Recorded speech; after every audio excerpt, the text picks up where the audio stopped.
దేవుడు మనకు ఈ యొక్క బైబిల్ స్టడీ దినాన్ని, అందులో మొదటి బైబిల్ స్టడీ దినాన్ని దేవుడు మనకు దయచేసినందుకై దేవుని ఎంతైనా మనం స్తుతించబద్ధులమై ఉంటున్నాం. ఎందుకంటే ఇప్పటి వరకు 8 నెలలు మనం ఈ యొక్క నూతన సంవత్సరంలో బైబిల్ స్టడీ జరుపుకుంటూ వస్తూ ఉన్నాం. మరి యోహాను పత్రికలు అయితే ఇప్పటి వరకు మొదటి పత్రికలో మనము 3 అధ్యాయాలు పూర్తి చేసినాం. 3 అధ్యాయాలు పూర్తి చేసినాం. 27 ఎపిసోడ్స్ భాగాలు చేసుకోగలిగినాం. ఈ 3 అధ్యాయాల్లో కూడా మనం 63 వచనాలను మనం ధ్యానం చేసుకోగలిగినాం. మొదటి అధ్యాయం మనం పూర్తి చేసుకున్న 10 వచనాలు ఉన్నాయి. రెండో అధ్యాయంలో 27 వచనాలు ఉన్నాయి. మూడో అధ్యాయంలో 24 వచనాలు ఉన్నాయి. రెండో అధ్యాయంలో 29 వచనాలు ఉన్నాయి.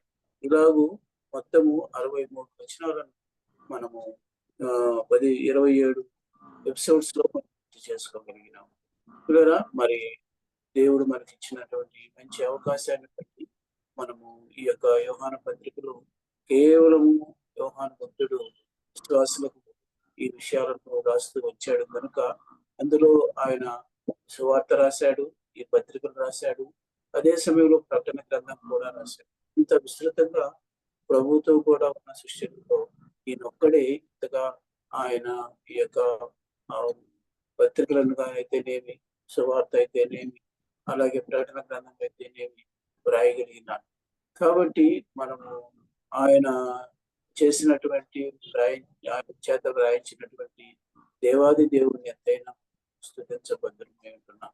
ఎందుకనగా ఇంతగా మన కొరకు ప్రభు ఇలాంటివి మన కొరకు సిద్ధపరిచి ఈ వాక్యాన్ని ఇచ్చినాడు. మనం ఎంత శ్రద్ధగా వింటే అంతగా మన విశ్వాస జీవితానికి ఈ వాక్యం బలపరచబడుతూ ఉంటుంది. అందుకని ఓపికగా వినాలని, ఇంకా కొంతమంది కూడా సహ విశ్వాసులు ఈ యొక్క బైబిల్ స్టడీలో ఈ యొక్క వాక్యాన్ని విని ప్రభువులో స్థిరపడాలని మా ఆశ. కాబట్టి మీరు కూడా అలాంటి మనసు కలిగిన వారై మనం ఈ యొక్క సత్యాలను వారికి కూడా వినేటట్టు, మనం వారికి కూడా అవకాశం వచ్చేటట్టు మీరు వారిని ప్రేరేపించండి. అప్పుడు మన ప్రయాస వ్యర్థం కాకుండా ఉంటారు. మరి సమయంలో 4వ అధ్యాయం, మొదటి యోహాను పత్రిక 4వ అధ్యాయం మొదటి 3 వచనాలు చదువుకున్నాము. బైబిల్ తీసిన పాటు ఆ 3 వచనాలను మనం చదువుకొని ఆ తర్వాత వివరంగా ఆ యొక్క వచనాల గురించి ధ్యానం చేద్దాం. మరి ఈ సమయంలో ప్రియులారా, అనేకులైన అబద్ధ ప్రవక్తలు లోకంలోనికి బయలువెళ్ళి ఉన్నారు కనుక ప్రతి ఆత్మను నమ్మక ఆయా ఆత్మలు దేవుని సంబంధమైనవో కావో పరీక్షించుడి. యేసుక్రీస్తు శరీరధారై వచ్చినని ఏ ఆత్మ ఒప్పుకొనునో అది దేవుని సంబంధమైనది. ఏ ఆత్మ యేసును ఒప్పుకొనదో అది దేవుని సంబంధమైనది కాదు. దీన్ని బట్టి దేవుని ఆత్మను మీరు ఎరుగుదురు. క్రీస్తు విరోధి ఆత్మ వచ్చునని మీరు విని సంగతి ఇదివరకే అది లోకంలో ఉన్నది. దేవుడి మాటలు మనం మన కొరకై దీవించి విడిచిపెట్టులాగన చిన్న ప్రార్థన చేసుకున్నాం. ప్రేమగల మా తండ్రి, కృప కలిగిన దేవ యేసయ్య, నీకే స్తుతులు స్తోత్రాలయ్య వందనాలు చెల్లించుకుంటున్నాం. దేవా, ఈ సంవత్సరంలో 8 నెలలు గడిచిపోయినాయి ప్రభా. మరి 9వ నెలలో మొదట సోమవారం తండ్రి ఆయన ఈ యొక్క బైబిల్ స్టడీ ధ్యానం చేసుకోవడానికి మమ్మల్ని అందరినీ సమకూర్చినందుకై మీకు స్తోత్రాలయ్యా వందనాలు చెల్లించుకుంటున్నాం. దేవా, ఈ దినాన చదువుకున్నటువంటి ఈ లేఖన భాగాలను మీరు దీవించి ఆశీర్వదించి వాక్యమైన దేవా మాకు వచ్చి విడిచిపెట్టమని మీకు మనం చేసుకుంటున్నాం.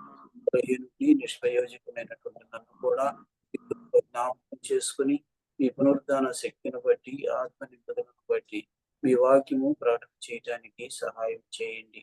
మాకు కాదు యెహోవా, మాకు కాదు, మీ కృపా సత్యములను బట్టి మీ నామమునికే మహిమ కలుగునట్లు కృప చూపించమని మీకు మనవి చేసుకుంటున్నాం. ఆటంకపరిచే ప్రతి అంధకార శక్తులను, సాతాను శోధన నజరేయుడైన యేసు నామములో దూరపరచండి ప్రభువా. దేవా, ప్రతి బిడ్డకు వినే చెవిని, గ్రహించే హృదయాన్ని దయచేయండి. అదే విధంగా నాయన ఈ జూమ్ యాప్ లో కూడా ఇంకా మీ చిత్తంలో ఉన్న వారిని నాయన తిప్పి వారికి కూడా మీ వాక్యం వినిపించి మీరే మహిమ పొందాలని యేసు నామములో స్తుతించి ప్రార్థిస్తున్నాము పరమ తండ్రి. ఆమేన్. జ్ఞాపకం చేసుకున్నాం ఈ సమయంలో దేవుడు తన దాసుడైనటువంటి ద్వారా ఎన్నో విధాలైనటువంటి హెచ్చరికలైతేనేమి, మరి సత్యాలైతేనేమి, మర్మాలైతేనేమి, వీటన్నిటిని కూడా మన కొరకు ఈ పరిశుద్ధ గ్రంథంలో ఈ యొక్క సువార్తలైతేనేమి, ఈ పత్రికలు అయితేనేమి, ప్రకటన గ్రంథం అయితేనేమి చాలా వివరంగా రాయించి పెట్టినాడు. మరి ఒక్కొక్కటి మనం గుర్తు చేసుకుంటూ వచ్చినప్పుడు ఈ యొక్క 4వ అధ్యాయంలో మొదటి 3 వచనాల్లో కొన్ని విషయాలను మనం గుర్తు చేసుకుందాం కదా. మొదటగా మనం చేసినప్పుడు ఈ యోహాను భక్తుడు అంటాడు, ఏమంటున్నాడంటే, ప్రియులారా, అనేకులైన అబద్ధ ప్రవక్తలు లోకములోనికి బయలు వెళ్ళి ఉన్నారు అని ఒక మాట చెప్తూ ఉన్నాడు కదా. నిజమే ప్రియులారా, అంటే అబద్ధ ప్రవక్తలు అనేవారు అప్పటికి విస్తరించి ఉన్నారు ఈ లోకం. అలాంటి వారిని గురించి విశ్వాసులైనటువంటి తన బిడ్డలకు ఈ విధంగా చెప్తూ ఉన్నాడు. కనుక ప్రతి ఆత్మను మీరు నమ్మక అంటూ ఉన్నాడు కదండి. అంటే ఇన్ని విధాలైనటువంటి పరిస్థితులు మనకు ఉన్నాయి. మనము విశ్వాసంలో ముందుకు సాగేటప్పుడు మనకు అబద్ధ ప్రవక్తలు ఉన్నారు. అంతేకాదు పిల్లరా, మరి అదే సమయంలో మనలను పెడత్రవ పట్టించేటటువంటి బోధకులు ఉన్నారు. అందుకనే ఆనాడే ఉన్నటువంటి వారు ఇంకా ఇప్పుడైతే విస్తరించి ఉన్నారన్న సంగతిని మనం గుర్తు చేసుకోవాల్సిన వారంగా ఉంటున్నాం. అదే మనకు చాలా హెచ్చరికగా ఉందన్న సంగతిని మనము ఈ యొక్క వాక్యాల ద్వారా మనల్ని దేవుడు హెచ్చరిస్తూ ఉన్నాడు. అదే చూడండి పిల్లలు ఏమంటున్నాడంటే, అనేకులైన అబద్ధ ప్రవక్తలు లోకములోనికి బయలు వెళ్ళి ఉన్నారు కనుక ప్రతి ఆత్మను నమ్మక అంటూ ఉన్నాడు కదా. అవును పిల్లరా, ఈ విషయాన్ని మనం గుర్తు చేసుకోవాల్సిన వారంగా ఉంటున్నాం. ఎందుకనంటే ఈ అబద్ధ ప్రవక్తలు ప్రజలలో ఉండి ఇప్పుడు మనలోనూ కదండి ఈ అబద్ధ ప్రవక్తలు మరి వీరేం చేస్తున్నారు అని అంటే మనకు అక్కడే రాయబడి ఉంది. ఏం చేస్తున్నారు అని అంటే, ఆయా ఆత్మలు దేవుని సంబంధమైనవో కావు పరీక్షించుకోండి అంటూ ఉన్నాడు. కాబట్టి మీరు ఎలాంటి వారి పరిస్థితి అని అంటే, మీరు అబద్ధ ప్రవక్తలు అన్న మాట ఎందుకు చెప్తున్నాడు అని అంటే, ఇలా మీరేం చేస్తున్నారు అని అంటే, అసలు తమ్మును కొనినటువంటి యేసు ప్రభువును దేవుడుగా ఎంచరు. ఇది చాలా ఘోరమైన పరిస్థితి. అందుకనే మనం గుర్తు చేసుకోవాల్సిన మాట ఏమిటి అని అంటే, ఈ అబద్ధ ప్రవక్తల నుంచి వచ్చేటటువంటి ఈ భయంకరమైనటువంటి పరిస్థితిని మనం గుర్తు చేసుకొని మనం ఏం చేయాలి అని అంటే, ఇది దేవుని ఆత్మ లేకపోతే ఇది అబద్ధమైనటువంటి ఆత్మ, ఈ హెచ్చరికను మనం గుర్తు చేసుకోవాల్సిన వారు ఉంటున్నాం. ఒక్కసారి మనం గుర్తు చేసుకున్నట్లయితే యోహాను భక్తుడు రాయటమే కాదు, కానీ ఆనాడు పేతురు భక్తుడు కూడా ఈ విషయాన్ని ఇలాగా వివరిస్తూ ఉన్నాడు. ఈ అబద్ధ ప్రవక్తల గురించి ఏమంటున్నాడు మనం చూస్తే, పేతురు పత్రిక 2వ పేతురు పత్రిక 2వ అధ్యాయము మొదటి వచనంలోనే ఈ మాట రాయబడి ఉంది. ఏమి చెప్తున్నాడు? మరియు అబద్ధ ప్రవక్తలు ప్రజల్లో ఉండిరి కదండి, అబద్ధ ప్రవక్తలు ప్రజల్లో ఉండిరి. అటువలనే మీలోను అబద్ధ బోధకులుందురు. కదండి, అబద్ధ ప్రవక్తలు, అబద్ధ బోధకులు కదండి. అబద్ధ ప్రవక్తల గురించి ఎందుకు చెప్తున్నాడు అని అంటే, ఆనాడు పాత నిబంధనలో కూడా ఈ అబద్ధ ప్రవక్తలు ఉండేవారు కదండి. దేవునికి విరోధముగా వీరు ప్రవచిస్తూ అన్ని పెడద్రోవలు పట్టించేవారుగా ఉండేవాడు. మరి ఇప్పుడు అబద్ధ బోధకులు తయారైనారు. చూడండి, అబద్ధ ప్రవక్తలు, అబద్ధ బోధకులు కదండి. కదండి. ఆనాడు పాత నిబంధనలు అలాంటి వాళ్ళు ఉంటే ప్రభువు వచ్చిన తరువాత ప్రభువుని దేవునిగా ఎంచవద్దని ప్రచారం చేసేవాళ్ళు ఎక్కువైపోయినారు. వీళ్ళు అబద్ధ బోధకులు కదండి. అందుకని చదవండి, ఇప్పుడు మనం చూస్తే ఆ అబద్ధ ప్రవక్తలు అవును. ప్రజల్లో ఉంటుంది. ఇప్పుడు మీలోను అబద్ధ బోధకులు అబద్ధ బోధకులుందురు, వీరు మీరేం తమ్మును కొనిన చేస్తున్నారు? ప్రభువును కూడా వీళ్ళు ఏం చేస్తున్నారో విసర్జించుచు చదువుకుంటారు కదా. తమ్మును కొనిన కదండి ప్రభువుని ప్రభువును కూడా ఏం విసర్జించుచు చేస్తున్నారు వీళ్ళు కదండి, తమకు తామే విసర్జిస్తున్నారు శీఘ్రముగా కదా. నాశనము కలుగజేసుకొనుచు వీరు తమ్మును కొనిన ప్రభువును కూడా విసర్జిస్తున్నారు. అదే నేను ఇప్పుడు చెప్పింది. ఏం చేస్తారు వీళ్ళంటే మన కొరకు ఆ పరమును వీడి ఈ లోకానికి వచ్చి ఆయన ఈ లోకములో సమస్త మానవాళి కొరకు సిలువనెక్కినటువంటి కదండి తన స్వరక్తం చేత కొన్నటువంటి అది అక్కడ అంటూ ఉన్న మాట ఏమిటంటే ఏమంటున్నాడు అని అంటే తమకు మీరు ఆ మీరు మిమ్మల్ని తమ్మును కొనిన కొనిన ప్రభువును కూడా ప్రభువును కూడా విసర్జించుచు విసర్జిస్తూ ఉన్నారు కదా. వీళ్ళ బోధ ఎలా ఉంటుంది ఆ, అని మనం ఒకసారి తమకు చూసినట్లయితే తామే యేసు శీఘ్రముగా ప్రభు నాశనము బాధ చేసుకొనుచు అందుకని అక్కడ తమకు తామే శీఘ్రముగా నాశనమును కలుగు నాశనము చేసుకొని చేసుకొనుచు నాశనకరముగు నాశనకరముగు భిన్నాభిప్రాయములను భిన్నాభిప్రాయములను రహస్యముగా రహస్యముగా బోధించుదురు. బోధిస్తున్నారు. నిజమే ప్రియులారా, ఈ ప్రభుని ఎరిగిన తర్వాత నేను చాలా డినామినేషన్ లో ఉన్నటువంటి ఈ పరిస్థితిని చూసినప్పుడు నిజముగా ఎంత దేవుని వాక్యం ఎంత సత్యమో అర్థమవుతూ ఉంది. ఎందుకనంటే ఇక్కడ పేతురు భక్తుడు కూడా ఆనాడు ఉన్నటువంటి ఆ యొక్క అబద్ధ బోధకుల గురించి చెప్తూ ఉండేటప్పుడు ఈనాడు కూడా మనం అందుకనే ఆ విషయాన్ని మనకు మీరు పరీక్షించుకునుడి అంటూ ఉన్నాడు కదా. ఏమంటున్నాడు మనం చూస్తే ఆత్మను నమ్మక అంటున్నాడు. ఏ ఆత్మను నమ్మకూడదట అని అంటే ప్రతి ఆత్మను మీరు నమ్మక కదండి ఆయా ఆత్మలు దేవుని సంబంధమైనవో కావో పరీక్షించుడి పరీక్షించుకోండి. ఆ మొదటి వచనంలో. కాబట్టి మనం ఈ విషయాన్ని ఇలాగా మనం గుర్తు చేసుకున్నప్పుడు పేతురు భక్తులు చెప్తున్న మాట మనం గుర్తు చేసుకున్నప్పుడు వీళ్ళు ఏం చేస్తున్నారు అనంటే తమకు తామే శీఘ్రముగా నాశనం కలిగి చేసుకొనొచ్చు నాశనకరము భిన్నాభిప్రాయమును రహస్యముగా వీళ్ళు ఏం రహస్యముగా చేస్తున్నారండి బోధించుదురు. బోధిస్తూ ఉన్నారు. కాబట్టి వీరి విషయమై మనం చాలా జాగ్రత్తగా ఉండాలని యోహాను భక్తుడు విశ్వాసులకు తెలియజేస్తూ ఉన్నాడు కదా. మీకు ఇలాంటి పరిస్థితులు వచ్చి ఉంటాయి కదా. ఎందుకని నేనంటే మనం నమ్మిన సత్యాన్ని మనకు దూరం చేయాలనేటటువంటి బోధకులు తయారయ్యారు. వారు ఎలాగా నమ్మబలుగుతారు అని అంటే యెహోవా దేవుడే కానీ యేసయ్య దేవుడు కాదు అన్నట్టుగా మాట్లాడతారు కదా. ఇక్కడ చూడండి ఎంత స్పష్టంగా చెప్పున్నారంటే తనను కొన్నటువంటి ఆ యొక్క ప్రభువుని వారు విసర్జిస్తూ ఉన్నారన్నమాట గుర్తు చేస్తూ ఉన్నాడు. కాబట్టి వీరు ఎంత ఘోరమైనటువంటి బోధను బోధిస్తూ ఉన్నారో అది మనం అర్థం చేసుకోవాల్సిన వారంగా ఉంటున్నాం. అందుకని ఒక్కసారి మనం గుర్తు చేసుకున్నట్లయితే ప్రియరా ఆ యొక్క సమయంలోనే యేసయ్య కూడా ఈ లోకంలో ఉన్నప్పుడు ఒక విషయం చెప్పాడు. ఏమి చెప్తూ ఉన్నాడు అని అంటే మార్కు సువార్తలో 13వ అధ్యాయంలో ఈ మాట రాస్తూ ఉన్నాడు. ఏమిటి అని అంటే చాలా స్పష్టంగా ఈ మాట చెప్తూ ఉన్నాడు. మార్కు సువార్త 13వ అధ్యాయము లో మనం గుర్తు చేసుకున్నప్పుడు రాయబడిన మాట చూడండి కదా. 22వ వచనము 23వ వచనము మనం గుర్తు చేసుకుంటే అక్కడ ఏం రాస్తుంది చెప్తున్నాడో చూడండి. యేసయ్య 13వ అధ్యాయము ఆ కాలమందు అబద్ధపు క్రీస్తులను చూసారా పిల్లరా, యేసు ప్రభువే చెప్తూ ఉన్నాడు ఈ మాట. ఆ కాలమందు కదండి అబద్ధ క్రీస్తులను అబద్ధపు ప్రవక్తలను వచ్చి సాధ్యమైన యెడల ఏర్పరచబడిన వారిని మోసపుచ్చుటకై ఏం చేస్తారంటే సూచక్రియలను మహత్కార్యములను అగపరిచెదరు కదండి. వీళ్ళే క్రీస్తులాగా వీళ్ళే ఏం చేస్తారు అని అంటే కొన్ని సూచక్రియలు మహత్కార్యాలు చేసి యేసు ప్రభుని పక్కన పెట్టేస్తారు కదండి. అందరూ ఇప్పుడు ఏం చేస్తారు అని అంటే ప్రభువు బదులు ఆ యొక్క సూచక్రియలు చేసిన వాడినే వీళ్ళు మొక్కుకుంటూ వాడినే దేవుడిలాగా చూస్తారు కదా. అందుకని ఇక్కడ రాయబడిన మాట చూస్తే ఆ కాలమందు కదండి. ఇంకా మనం ఈ 21వ వచనంలో కూడా చూస్తే ఇదిగో క్రీస్తు అక్కడ ఉన్నాడు, అదిగో అక్కడ ఉన్నాడని అవి ఎవడైనాను ఎవరు? మీతో చెప్పిన యెడల నమ్మకుడి నమ్మకుడు. అంటాడు.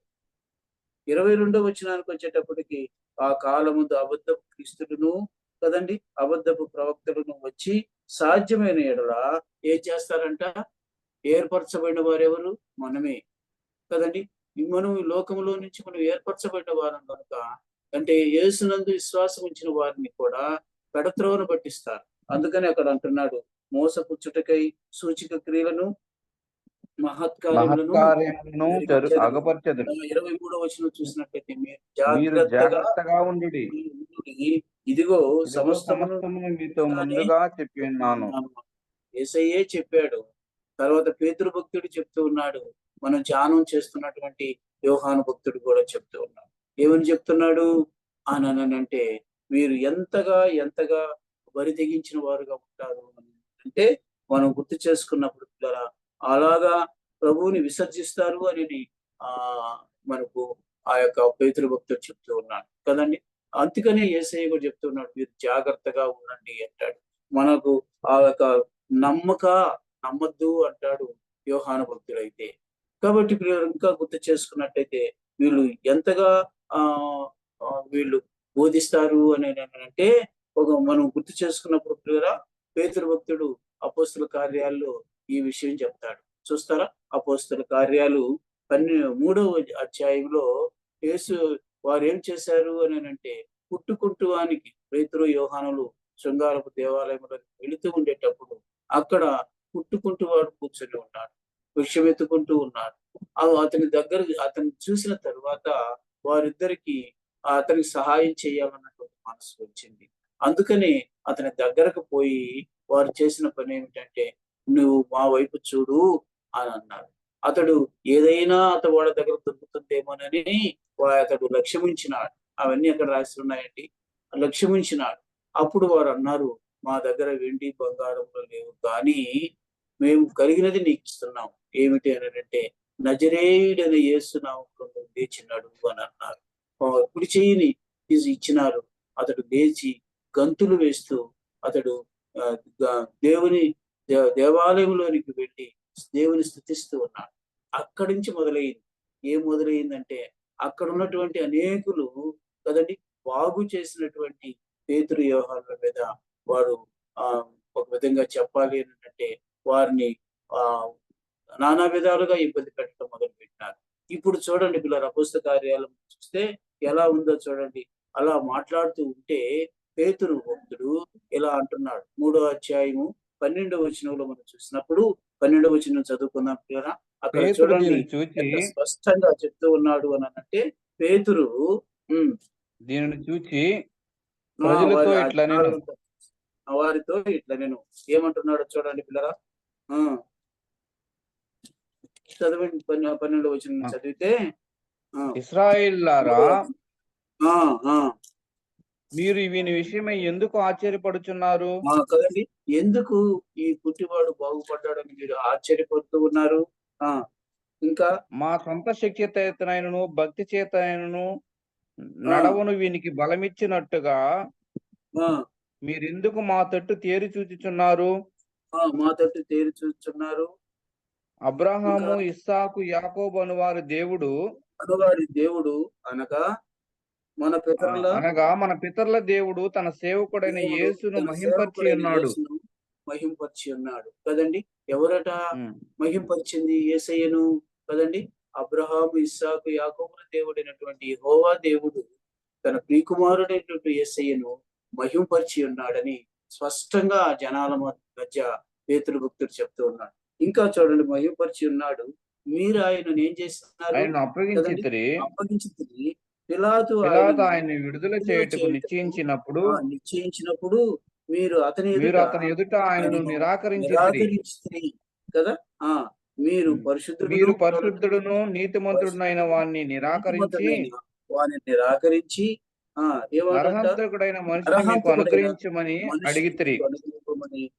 అడిగితిరి. ఎంత ఘోరమో చూడండి కదా. అంటే ఇంత స్పష్టంగా పేతురు భక్తుడు ఆ జన సమూహం మధ్య చెప్తూ ఉన్నారు కదా. ఏమనంటే, మీరు ఇప్పుడు కూడా ఆ యొక్క యేసు ప్రభుని మీరు తిరస్కరిస్తూ ఉన్నారు.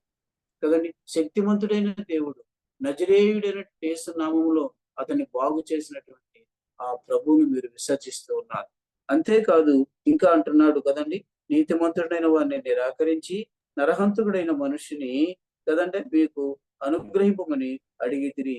మీరు జీవాధిపతిని ఏం చేసినారయ్యా కదండి, ఉమ్, జీవాధిపతి చంపితిరి గాని దేవుడు ఆయనను మృతుల్లో నుండి లేపెను, లేవు. అందుకు మేము సాక్షులము అంటాడు కదా.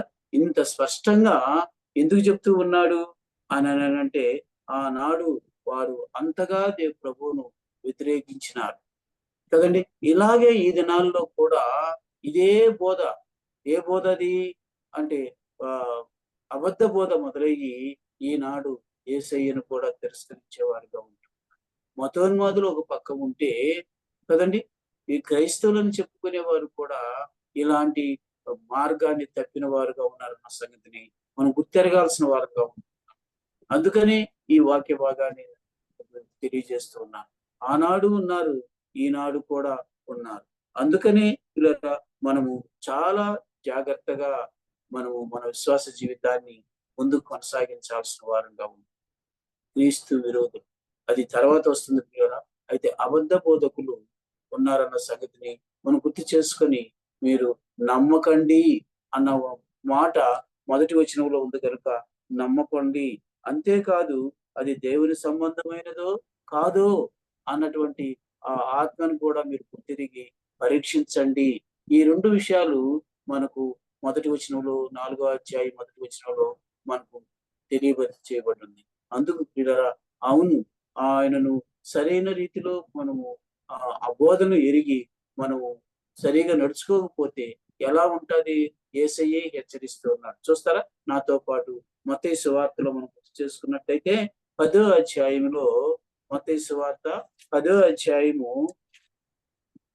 కదండి 32, 33 వచనాలు చదివితే యేసయ్య స్పష్టంగా చెప్తూ ఉన్నాడు. ఏం చెప్తూ ఉన్నాడు అని మనం చూస్తే 10వ అధ్యాయము 32, 33 వచనాలు చదువుకున్నాం. అక్కడ మనుషుల రాయబడిన మాట ఎదుట మనుషుల ఎదుట నన్ను ఒప్పుకుని వాడెవడో నన్ను ఒప్పుకుని వాడెవడో పరలోకమందున్న పరలోకమందున నా తండ్రి ఎదుట నా తండ్రి ఎదుట నేను వాడిని వారిని ఒప్పుకొందును అంటూ ఉన్నాడు కదా. కాబట్టి ఇప్పుడు చెప్పండి, ఈ మాట ఎంత గొప్ప ఆ హెచ్చరికగా ఉందో ఒక్కసారి మనం ఆలోచన చేసినట్లయితే. మనుషుల ఎదుట ఇప్పుడు అబద్ధ బోధకులు ఈ ఇలాగా పెడత్రోవ పట్టించడానికి కారణం ఏమిటనంటే, ఈ నమ్ముకున్న వారు కూడా కదండి యేసయ్యను నిజదేవుడుగా నమ్మలేనటువంటి పరిస్థితి. అయితే ఇక్కడ యేసయ్య చెప్తున్నాడు, మనుషుల ఎదుట కదండి ఏమంటున్నాడు, నన్ను ఒప్పుకుని వాడు ఎవడో పరలోకమందున నా తండ్రి ఎదుట నేను వాడిని ఒప్పుకొందును. ఒప్పుకుందును. 33వ వచనంలో మనుషుల ఎదుట ఎవడు నన్ను మనుషుల ఎరుగనను ఎదుట ఎవడు నన్ను ఎరగననునో వాని వాని పరలోకమందున నా తండ్రి ఎదుట నేను ఏం ఎరగనందును ఎరగనంటాడు కదా. అమ్మో, ఎంత ఘోరమైన పరిస్థితి వస్తుందో చూడండి పిల్ల. అందుకనే ఈ అబద్ధ బోధకుల విషయమై ఇంత హెచ్చరిక కలిగి ఉండాలని మనకు దేవుని ఆత్మ లేదంటే దేవుని వాక్యము మనకు తెలియజేస్తుందన్న సంగతిని మీ ముందు నేను చెప్తూ ఉన్నాను. కనుక పిల్లలు జ్ఞాపకం చేసుకుందాం, ఈ అంచె దినాల్లో వచ్చేటటువంటి ఈ అబద్ధ బోధకులు ఎంత ఘోరముగా దేవుని బిడ్డలను కదండి పెడత్రోవ పట్టిస్తారో ఆ విషయాన్ని మనం గుర్తు చేసుకోవాల్సిన వారంగా ఉంది. అంతేకాదు పిల్లరా, పౌలు భక్తుడు కూడా తిమోతి పత్రికలో ఈ మాటే చెప్తున్నాడు. చూస్తారా నాతో పాటు తిమోతికి రాసిన 2వ పత్రిక 2వ అధ్యాయము 12వ వచనంలో కూడా మనం చూసినట్లయితే, ఎందుకు ఈ విషయాలను ఇంతగా మీ ముందుకు నేను తీసుకుని వస్తున్నాను అని అంటే పిల్లరా, నిజమే ఈ దినాల్లో చాలా మంది అలాగా వెళ్ళిపోయి వాళ్ళు మేము పోతున్నాం మందిరాలకు అని చెప్తారు, కానీ ఆ మందిరంలో ఉన్నటువంటి బోధ ఎలా ఉన్నది అన్న విషయాన్ని గ్రహించని స్థితిలో ఉంటూ ఉన్నారు కదా. అందుకనే ఈ విషయాన్ని పదే మనం గుర్తు చేసుకోవాల్సి వస్తుంది. తిమోతికి రాసిన 2వ పత్రిక 2వ అధ్యాయము 12వ వచనం చదువుకున్నాం. ఏమి రాయబడిందో వారమైతే సహించిన వారమైతే ఆయనతో కూడా ఏలుదుము ఆయనను ఎరుగుమంటే మనలను ఆయన ఆయన ఎరుగునను. ఏమంటాడు? ఇందాక నేను మత్తయి సువార్తలో చెప్పిన దానికి దీనికి ఎంత స్పష్టంగా దగ్గర సంబంధం ఉందో ఒకసారి ఆలోచన చేయండి. యేసయ్య అన్నాడు, మనుషుల ఎదుట నన్ను ఎరుగనంటే నేను పరలోకంలో తండ్రి ఎదుట కూడా నేను ఎరగను అని చెప్తాను. ఎరిగి మనుషుల ఎదుట నువ్వు ఒప్పుకుంటే యేసయ్యను, నువ్వు పరలోకంలో కూడా ఆ ఆ తండ్రి దగ్గర యేసయ్య నేను ఎరుగుదును ఇతన్ని అని అంటాడు కదా. ఇక్కడ కూడా చెప్తున్నాడు, సహించిన వారం అయితే కదండి, ఏమంటున్నాడు? ఆయనతో ఆయనతో కూడా కూడా మనము ఏలుదుము. పరలోకములో ఏలుతాము, శాశ్వతమైనటువంటి ఆ పరలోక రాజ్యంలో మనం ఏలుబడి చేస్తాము. అంతే. ఇంకో మాట అంటున్నాడు, ఆయనను ఆయనను ఎరుగమని ఎరుగమంటే ఆ ఎరగము మనలను ఆయన అంటే ఎరుగునను. మనలను ఆయన కూడా ఏమంటాడు కదండి. ఒకవేళ అనుకుంటాను ఎరుగునను. పౌరుకి యేసయ్య ఆ మాట గుర్తుకొచ్చాను అంటారు. అందుకని ఈ తిమోతికి రాస్తూ ఈ మాట చెప్తూ ఉన్నాడు కదా. ఆయన కూడా ఎరగనట్టాడు అన్న సంగతిని మనం గుర్తు చేసుకోవాల్సిన వారు ఉంటున్నాం పిల్లలు. అందుకే మనము మొదటి వచనంలో మనం మొదటిదిగా మనం చూసినప్పుడు అబద్ధ కదండి ప్రవక్తల గురించి లోకములకు వచ్చి ఉన్నారు అన్నటువంటి ఒక మాట. రెండవది ఉంది పిల్లరా, అది ఏమిటి అని అంటే అక్కడే రాయబడిన మాట, ప్రతి ఆత్మను నమ్మవాకండి అంటున్నాడు కదా. మొదటిదేమో ప్రతి అబద్ధ బోధ గురించి ఇంతవరకు ధ్యానం చేసినాము. రెండవదిగా ఆ మొదటి వచనంలోనే రెండవ భాగం ఏమిటి అని అంటే ప్రతి ఆత్మను నమ్మక నమ్మకూడదు. ప్రతి ఆత్మను నమ్మకూడదు. ఇది రెండవ భాగం పిల్లరా. మొదటి వచనంలో రెండవ భాగం ఏమిటంటే ప్రతి ఆత్మను నమ్మకూడదు. ఎందుకని అంటే అది దేవుని ఆత్మ ఏదో, దురాత్మ ఏదో, అంటే దేవునికి వ్యతిరేకమైన ఆత్మ ఏదో మనం తెలుసుకోవాల్సిన బాధ్యత మన మీదనే ఉంది. ఎందుకనంటే మనము లోకములో ఉన్నాం కనుక, లోకములోనికి అబద్ధ ప్రవక్తలు, అబద్ధ బోధకులు వచ్చి ఉన్నారు కనుక ఈ రెండవ భాగం మనం చేసుకోవాల్సిన వారు.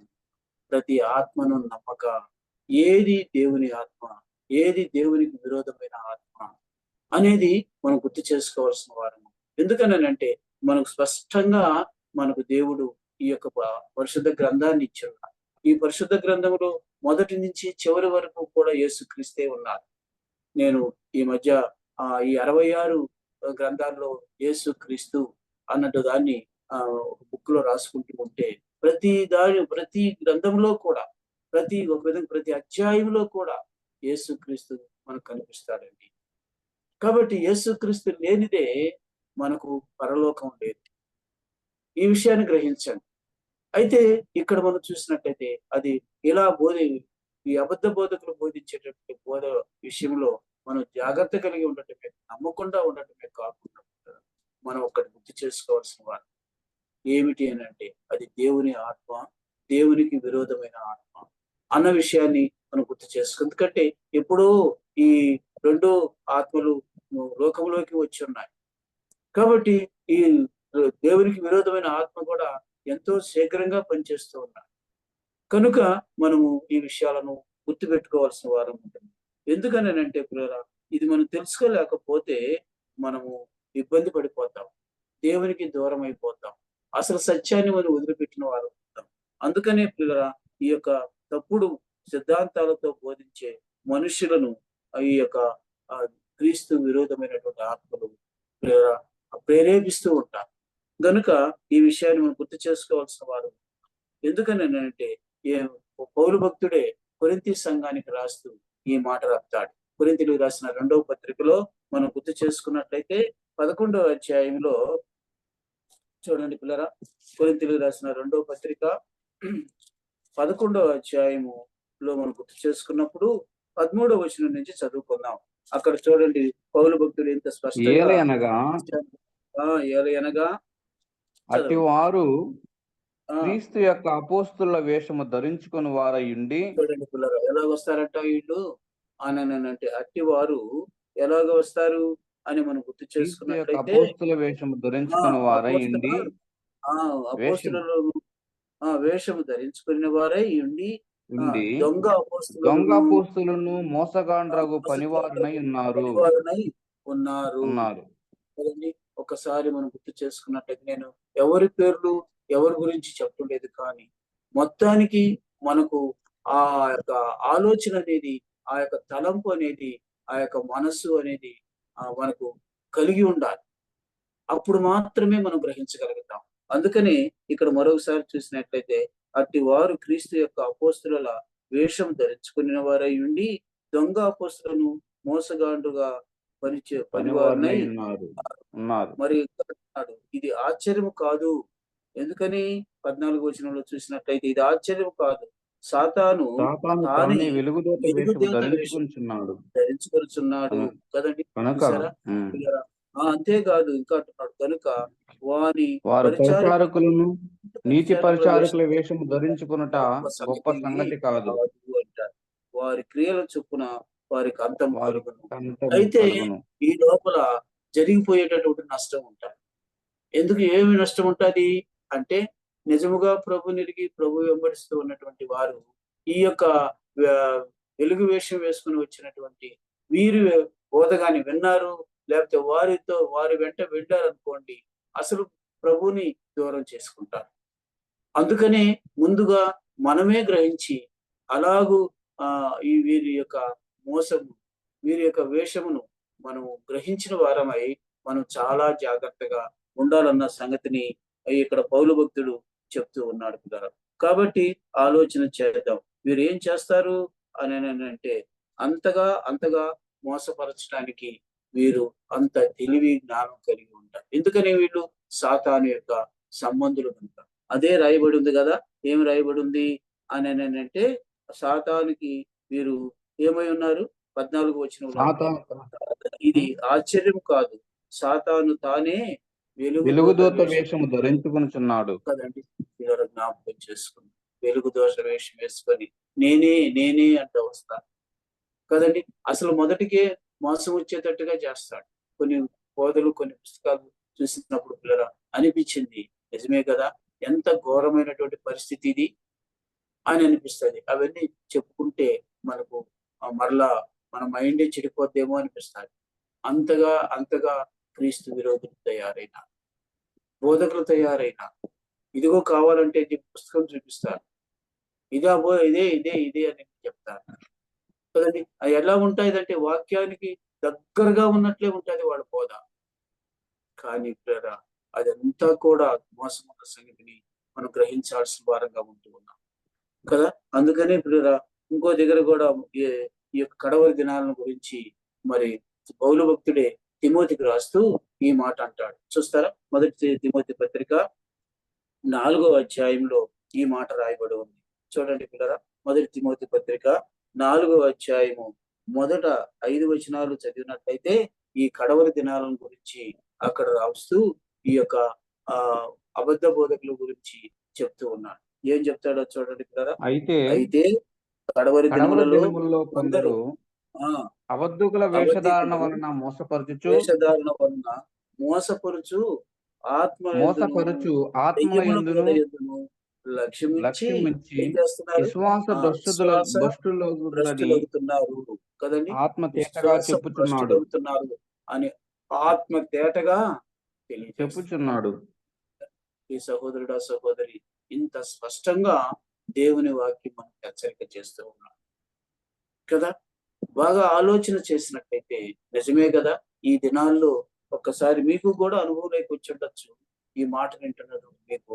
అయితే మనము ఇంకా ప్రభువులో స్థిరపడేదాని కొరకు ఈ విషయాలను మనం గ్రహించాల్సిన వారు ఉంటున్నాం. చూడండి పిల్లరా, మోసపరుచు ఆత్మల యందును దెయ్యముల బోధ యందును లక్ష్యమించి ఏమవుతున్నారు? అసలు భ్రష్టులవుతున్నారు కదా. దెయ్యముల బోధ ఎంత భయంకరమైనదో కదా. అలాగ అంతేకాదు ఇంకా అంటున్నాడు, ఆత్మ తేటగా చెప్తున్నాడు. ఆ అబద్ధికులు కదండి, ఆ మనస్సాక్షి గలవారై ఏమేమి చేస్తారంటే వీళ్ళు వివాహమును నిషేధిస్తారు. ఆ తర్వాత విశ్వాసులు చెల్లించి పుచ్చుకునే నిమిత్తము దేవుడు సృజించిన ఆహార వస్తువులను చెప్పుదురు కదా. ఇలాగా ఇంకా మనం గుర్తు చేసుకున్నట్లయితే కొన్నిటిని తినటం మానవాలని చెబుతుంది. అంతేకాదు దేవుడు సృజించిన ప్రతి వస్తువును మంచిది చెల్లించి పుచ్చుకునే యెడల ఏది నిషేధింపదగినది కాదు. కాబట్టి ఈ అబద్ధ బోధకులు చెప్పేటటువంటి కదండి, మనం గుర్తు చేసుకున్నప్పుడు ఈ సత్య విషయమైన అనుభవ జ్ఞానం విషయంలో విశ్వాసులు కృతజ్ఞతాస్తుతులు చెల్లించాల్సి ఉండగా వాటిని కూడా నిషేధించే వారిగా ఉంటారన్న సంగతిని మనం గుర్తు చేసుకోవాల్సిన వారు ఉంటుంది. అందుకే ఆత్మ తేటగా చెప్పుచున్నాడు. ఏమిటి చెప్తున్నాడు అని అంటే, పిల్లరా, అవి కొన్ని కొన్ని నిషేధం అని చెప్పి ఆఖరాకి పెడత్రోవన పట్టించేటటువంటి పరిస్థితి మనకు ఈ దినాల్లో కనబడుతుంది. కాబట్టి మనం చాలా జాగ్రత్తగా ఉండి దేవుని వాక్యాన్ని నిత్యము ధ్యానం చేసుకుంటూ ఆ యొక్క దేవుని వాక్యము ప్రభువే మనల్ని బోధిస్తూ ఉండేటప్పుడు కదండి, ఆ ప్రభు బోధన వింటూ మనం ముందుకు సాగాల్సిన వారంగా ఉంటూ ఉన్నాం. ప్రియరా, ఇలాగూ మనం గుర్తు చేసుకున్నప్పుడు ఈ యొక్క కడవరి దినాల్లో వచ్చేటటువంటి ఈ భయంకరమైన ప్రమాదాన్ని నుంచి తప్పించుకోవాలంటే ఒకటి, ఏది దేవుని ఆత్మ కదండి, ఏది దెయ్యపు ఆత్మ కదండి అన్నది మనం గుర్తు చేసుకోవాల్సిన వారు. ఏది క్రీస్తు ఆత్మ, ఏది క్రీస్తు విరోధమైన ఆత్మ అన్నటి విషయాన్ని మనం గుర్తు చేసుకుంటే మనము ఈ కడవరి దినాల్లో మనం సత్య విషయమై విశ్వాసంతో మనం ముందుకు సాగగలుగుతాం. కాబట్టి మొదటి వచనంలో 2 విషయాలను మనం గుర్తు చేసుకోగలిగినాం. మొదటిది ఏమిటి అని అంటే అబద్ధ బోధకుల విషయమై. రెండోది మనం ఏంటంటే పిల్లరా, అదే మనకు ఏ ఆత్మను మనం నమ్మాలి కదండి. ఆ ప్రతి ఆత్మను నమ్మక అన్న మాటను మనం చూసినట్టయితే లోకంలో ఇప్పుడు మనకు క్రీస్తు ఆత్మ ఉంది, క్రీస్తు విరోధమైన ఆత్మ అన్న సంగతిని మనం గుర్తిరిగి నమ్మేది ఏదో నమ్మకుండా ఉండదు ఏదో, అది కూడా విశ్వాస జీవితంలో మనం ఎరగాల్సిన వారంగా ఉన్నాం సంగతిని మనం గుర్తు చేసుకోవాల్సిన వారం కదా. మరి 2-3 వచనాలు కలిసి ఉన్నాయి, అవి చూద్దాం. అవి అక్కడికి వచ్చేటప్పటికి ఏముందో చూడండి పిల్లరా. 2-3 వచనాలు 4వ శరీరధారి వచ్చినని యేసు క్రీస్తు శరీరధారి వచ్చినని ఏ ఆత్మ ఒప్పుకొనునో అది దేవుని సంబంధమైనది. తర్వాత ఏ ఆత్మ యేసును ఒప్పుకొనదో ఆ అది దేవుని సంబంధమైనది కాదు. దీన్ని బట్టి దేవుని ఆత్మను మీరు ఎరుగుదురు. క్రీస్తు విరోధి ఆత్మ వచ్చునని మీరు వినిన సంగతి ఇదే. ఇది వరకే లోకములో ఉన్నది కదండి. ఈ 2-3 వచనాల్లో ఇంకా స్పష్టంగా యోహాను భక్తుడు రాస్తూ ఉన్నాడు. ఏమిటి అదేనంటే, యేసు క్రీస్తు శరీరధారి అయి వచ్చినని ఏ ఆత్మ ఒప్పుకును అంటున్నాడు కదా. అవరికి ఇదే చాలా తేడా కొట్టేది. ఏమిటి ఆ తేడా అంటే, ఇది అసలు యేసయ్యనే ప్రభువుగా ఎంచని వారు ఉన్నారు కదండి. కనుక ఇప్పుడు ప్రాథమికమైనటువంటి ఆ యొక్క యేసుక్రీస్తు మానవాకారిగా వచ్చాడని, మనిషి కుమారుడిగా వచ్చాడని, శరీరధారి అయి వచ్చాడని కదండి, ఆ మాట నమ్మకుండా చేసేటటువంటి ఆత్మలు ఉన్నాయి. ఆ ఆత్మలే క్రీస్తు విరోధి ఆత్మ కదా. ఇక్కడ అదే చెప్తున్నాడు. ఏం చెప్తున్నాడు అంటే, యేసు క్రీస్తు శరీరధారి వచ్చినది ఏ ఆత్మ ఒప్పుకొనునో అది దేవుని సంబంధమైనది కదండి, అది దేవుని సంబంధమైనటువంటి ఆత్మ ఉన్నదన్న సంగతిని మనం గుర్తు చేసుకోవాల్సిన వారం. అలా కాకుండా కదండి ఆ విషయాన్ని పక్కన పెట్టేసేసి ఏదేదో పాత నిబంధనల విషయాలను తీసుకొచ్చి కొత్త నిబంధనలు చొప్పించి కదండి పెడద్రోవ పట్టించేటటువంటి ఆత్మలు ఉన్నాయన్న సంగతిని మనం గుర్తెరగాల్సిన వారం. మొదటిదిగా ప్రభు శరీరధారి ఈ లోకానికి వచ్చిన యోహాను భక్తుడు చెప్పిన ఒక మాట విన్నాం. చూస్తారా? యోహాను సువార్త 1వ అధ్యాయము 14వ వచనంలో మనం చూస్తే అక్కడ రాయబడిన మాట చూడండి. వాక్యము ఏమై ఉన్నాడు అని అక్కడ రాయబడి ఉందో చూడండి. మనం ప్రతిసారి కూడా ఆ వాక్యము శరీరధారి అయి కదండి కృపాసత్య సంపూర్ణుడుగా మన మధ్య నివసించును. కదండి, బాగా స్పష్టంగా వ్రాయబడి ఉందా లేదా? అయితే ఇప్పుడు అదే యోహాను భక్తుడు ఈ పత్రికలో రాస్తున్న మాట ఏమిటంటే, పిల్లరా, ఏమి రాస్తూ ఉన్నాడు అంటే, బాగా గుర్తు చేసుకున్నప్పుడు ఆ యేసు క్రీస్తు శరీరధారి వచ్చినని ఏ ఆత్మ ఒప్పుకునో అది దేవుని సంబంధమైనది. మనం ఒప్పుకుంటున్నాం కనుక ఇది మనలో ఉన్నటువంటి పరిశుద్ధాత్ముడు దేవుని సంబంధమైనటువంటి ఆత్మ అన్న సంగతిని మనం నిశ్చయించుకోవాలి కదండి. దీనిని అంగీకరించకపోతే మాత్రం అది దేవుని ఆత్మ కాదు కదండి, క్రీస్తు ఆత్మ కాదు, పరిశుద్ధాత్ముడు కాదు అన్న విషయాన్ని మనం గుర్తు చేసుకోవాల్సిన మనం. ఎందుకని మరొకసారి ఆ మాట చదువుకున్నట్లయితే ఏమి రాయబడి ఉంది? ఆ వాక్యము శరీరధారి అయి కదండి కృపాసత్య సంపూర్ణంగా మన మధ్య నివసించెను కదా. కాబట్టి ఈ విషయాన్ని మనం నమ్మినాము, దాని నుంచి మనం బయటకు వెళ్ళటానికి వీలే లేదు. మనం వెళ్ళినాము అని అంటే తోవ తప్పిన వారం అవుతాము కదండి. ఇంకా మీకు వివరంగా చెప్పాలి అని అంటే పౌలు భక్తుడు ఏమంటున్నాడు ఒకసారి చూడండి. పౌలు భక్తుడు హెబ్రీయులకు రాసిన పత్రికలో ఈ మాట చెప్తున్నాడు. 2వ అధ్యాయంలో 14-15 వచనాల్లో చదివినట్లయితే అక్కడ కూడా ఇంకా వివరంగా, కాబట్టి తన పిల్లలు ఆ పిల్లలు రక్త మాంసములు గలవారై ఉన్నందున ఏమైనాడు? ఆ ప్రకారమే మరణము యొక్క బలము గల వానిని అనగా అపవాదిని మరణము ద్వారా నశింపజేయుటకును జీవిత కాలమంతయు మరణ భయము చేత దాస్యమునకు లోబడిన వారిని విడిపించుటకును ఆయన ఏం చేశాడండి? ఆయన కూడా రక్త మాంసములలో పాలివాడాయను లేదా చెప్పండి కదండి. కానీ ఇది అస్సలు మర్చి పక్కన పెట్టేస్తా. అది ఆ విషయాలనే గ్రహింపులోనికి తీసుకురా. అప్పుడు ఏ ఆత్మ అవుతుంది? ఇది క్రీస్తు విరోధ ఆత్మ కాదా? కాబట్టి గుర్తు చేసుకోవాల్సిన వారంగా ఉంటున్నాం.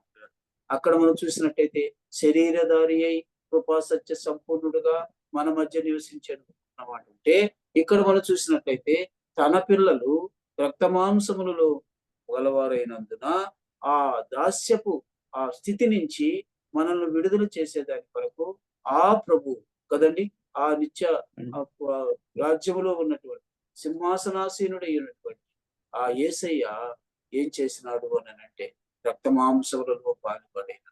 అందుకని అక్కడ మనం చూసినట్లయితే ఆయన కూడా రక్త మాంసములలో పాలివాడయ్యను, శరీరధారి అయి ఈ లోకానికి వచ్చెను కదండి. 33.5 సంవత్సరం ఈ లోకంలో ఆయన జీవించి మనందరి పాపముల నిమిత్తం ఆయన శరీరం మీద శిక్ష పడినట్లుగా చేసుకున్నాం. జ్ఞాపకం చేసుకున్నాం ఈ సమయంలో. గనుకనే యోహాను భక్తుడు స్పష్టంగా చెప్తున్న మాట ఏమిటి అని అంటే, అదే కదండి ఏమంటున్నాడు? యేసుక్రీస్తు శరీరధారి వచ్చినని ఏ ఆత్మ ఒప్పుకొనునో అది దేవుని సంబంధమైనది, దేవుని సంబంధమైనది. కాబట్టి ఇప్పుడు చెప్పండి, ఈ మాటలు వింటున్నటువంటి సహోదరుడు సహోదరి, ఏ సంబంధమైనది మన కదండి? ఎవరి సంబంధంలో మనం? యేసుక్రీస్తు శరీరధారిగా ఈ లోకానికి వచ్చినాడని మనము మనసా వాచ కర్మణ నమ్మినాం కనుక మనం దేవుని సంబంధం. ఈ విషయాన్ని మర్చిపోబోకండి. ఇలా ఒప్పుకున్న వారిని కొంతమందిని మేము ముందుకు నేను తీసుకుని వస్తాను కదండి. చకచకా చూడండి. నతనయేలు చూస్తారా? యోహాను సువార్త 1వ అధ్యాయము 49వ వచనంలో ఈయన ఏమంటున్నాడో చూడండి. యేసయ్యను చూసినప్పుడు చూస్తారా? యోహాను సువార్త 1వ అధ్యాయము 49వ వచనం. నతనయేలు బోధకుడా నీవు దేవుని కుమారుడువు, ఇశ్రాయేలు రాజు అని ఆయనకు ఉత్తరం ఇచ్చెను. చూసారా? నతనయేలు కదండి. ఈయన ఏం చేస్తున్నాడు? యేసయ్యను చూసిన వెంటనే ఏమంటున్నాడు అని అంటే, నీవు దేవుని కుమారుడు, నీవు దేవుని కుమారుడు, ఇశ్రాయేలు రాజు అని ఆయనకు ఉత్తరం ఇచ్చాను కదండి. ఇది మొదటిది. రెండో వ్యక్తిని చూపిస్తాను చూడండి. సమరయ స్త్రీ అదే యోహాను సువార్త కదండి 4వ అధ్యాయము 29వ వచనం చదువుకున్నాం. అక్కడ రాయబడిన మాట చూడండి. ఆమె ఏమంటుందో చూడండి. మీరు దేవుని సంబంధులా కాదా అన్నదానికి మేము ఒక్కొక్కరిని చెప్పుకుంటూ వస్తున్నాం. ఏమో 49 వచనాలు ఏమంటున్నాడయ్యా? మీరు 29 వచ్చి వచనం. ఆ నేను మీరు వచ్చి చేసినవన్నీ నాతో చెప్పిన మనిషిని నేను చూడుడి, చేసినవన్నీ నాతో చెప్పిన మనుషుని చూడండి. ఈయన ఈయన క్రీస్తు కాడా? చూసారా? ఇలా జ్ఞాపకం చేసుకోండి. రెండో వ్యక్తిని ముందుకు తీసుకుని వచ్చారు. వీళ్ళు ఎలా ఒప్పుకుంటున్నారో చూడండి. వీరెవరు అనంటే ఈ లోకానికి శరీరధారిగా వచ్చినటువంటి యేసయ్య, యేసుక్రీస్తు ప్రభువు కదా. రెండు చెప్పారు. అదే యోహాను సువార్త పిల్లరా చూడండి. యోహాను సువార్త 20వ అధ్యాయము 28వ వచనంలో ఇంకొక ఆయన కనిపిస్తారు. యేసయ్యతోనే ఉన్నాడు కదండి. ఒకానొక సమయంలో నేను నమ్మను అని అన్నాడు. ఎందుకు నమ్మడంట అని అంటే, నేను ఆయన గాయములను వేలు పెట్టి చూస్తేనే కానీ నేను నమ్మనన్నాడు. మీకు సందర్భం గుర్తుకొచ్చి ఉంటాయి. యేసయ్య మరణించి తిరిగి లేచిన తర్వాత తన శిష్యుల దగ్గరకు వచ్చినప్పుడు ఈ యొక్క వ్యక్తి లేడు. ఎవరైనా తోమ తోమ. ఏమంటున్నాడు? అందుకు తోమా అందుకు తోమ ఆయనతో, ఆయనతో, నా ఆ ప్రభువా, నా దేవా నా దేవా అనెను. అని కదా. చాలు ఈ మాట మనం గుర్తు చేసుకున్నట్లయితే మనం ఎన్నిసార్లు అంటాము కదండి. ప్రతి సమయంలో కూడా నా ప్రభువా, నా దేవా అని అంటామా లేదా? యేసయ్య మరి ఆ జాబితాలోకి మనము వచ్చి ఉన్నామన్న సంగతిని మనం గుర్తు చేసుకోవాల్సిన వారు. ఇంకొక వ్యక్తిని కూడా మీ ముందుకు తీసుకుని వస్తాను. ఇదే యోహాను సువార్త 11వ అధ్యాయము 27వ వచనంలో మనం చూస్తే అక్కడ ఒక సహోదరి కనిపిస్తుంది. ఆమె మార్త. ఆమె ఏమంటుందో చూడండి ఇక్కడ 27వ వచనంలో 11వ ఆమె, అధ్యాయం. అవును ప్రభువా, ఆమె నీవు లోకమునకు రావలసిన దేవుని కుమారుడు అయిన క్రీస్తు అని నమ్ముతున్నాను. నమ్ముతున్నానని ఆయనతో చెప్పాను. చూడండి ఇక్కడ మార్తమ్మ ఎలాగా అంటుందో చూడండి ఇక్కడ. ఇంత స్పష్టంగా ఆమె అంటున్న మాట ఏమిటి అని అంటే, చూడరా ఇలాగా నీవు అంటూ లోకమునకు రావలసిన అవును ప్రభువా, నీవు లోకమునకు రావాల్సిన దేవుని దేవుని కుమారుడు కుమారుడు అయిన క్రీస్తు అని క్రీస్తువని నమ్ముతున్నానని. నేను నమ్ముతున్నాను. ఇది దేవుని సంబంధుల యొక్క మాటలు. దీనికోసం ఇది చెప్తున్నాను పిల్లరా. ఇంకా చివరిగా మరి ఇంకొక వ్యక్తిని కూడా మీరు చేసినట్లయితే పిల్లరా, అపోస్తుల కార్యాల్లో ఉన్నాడు ఒక్కొక్క అధికారి. ఆయన ఐథియోపియుడైనటువంటి నపుంసకుడు. ఆయన ప్రభుని ఎలా ఎరిగినాడు అని అంటే, యెషయా ప్రవక్త యొక్క ఆ యొక్క గ్రంథంలోనేటువంటి ఆ యొక్క ప్రవచనాన్ని అతడు చదివినాడు. చదివిన తరువాత సువార్థికుడైనటువంటి ఫిలిప్పు వెళ్ళి దాన్ని వివరంగా చెప్పిన తరువాత ఎలా నమ్మినాడో ఆ చివరి మాట మీకు చెప్తాను. చూస్తారా నాతో పాటు? అపోస్తుల కార్యాలు 8వ అధ్యాయము 37వ వచనంలో ఈ మాట రాయబడి ఉంది. ఏం రాయబడిందో చూడండి. ఫిలిప్పు, నీవు పూర్ణ హృదయముతో విశ్వసించిన ఎడల పొందవచ్చునని చెప్పెను. అతడు యేసుక్రీస్తు దేవుని కుమారుడని విశ్వసించుచున్నానని ఉత్తరమిచ్చెను. చూసారా ఏమి చెప్తున్నాడండి? యేసుక్రీస్తు దేవుని కుమారుడని నేను విశ్వసిస్తున్నాను. ప్రియ సహోదరుడా, సహోదరి, ఒక్కసారి మనం జ్ఞాపకం చేసుకుందాం. మనం దేవుని బిడ్డలు ఏమని విశ్వసిస్తున్నాము? ఒకసారి చెప్పండి. ఆ మాట మనం గుర్తు చేసుకున్నట్లయితే ఏమి చెప్తున్నాడు ఈయన అని అంటే, నేను యేసుక్రీస్తు దేవుని కుమారుడు అని విశ్వసించుతున్నాను. సువార్త గురించి చెప్తాను. అమలారైలేరా, జ్ఞాపకం చేసుకున్నాం. దేవుని బిడ్డలు మనం ఎలా నమ్మి దేవుని సంబంధం అయి ఉండాలనేది దేవుని యొక్క కోరిక కదా. జ్ఞాపకం చేసుకుందాం కదా. ఇప్పుడు ఎన్ని చూసినాం మనం ఆ యొక్క 2-3 వచనాల్లో దేవుని ఆత్మ అన్నటువంటి విషయాన్ని మనం గుర్తు చేసుకున్నప్పుడు పిల్లరా ఏమి రాయబడి ఉంది? దేవుని సంబంధులు ఎలా ఉంటారో అన్న సంగతిని మీ ముందుకు నేను తీసుకుని వచ్చిన. అదే సమయంలో పిల్లరా గుర్తు చేసుకుందాము.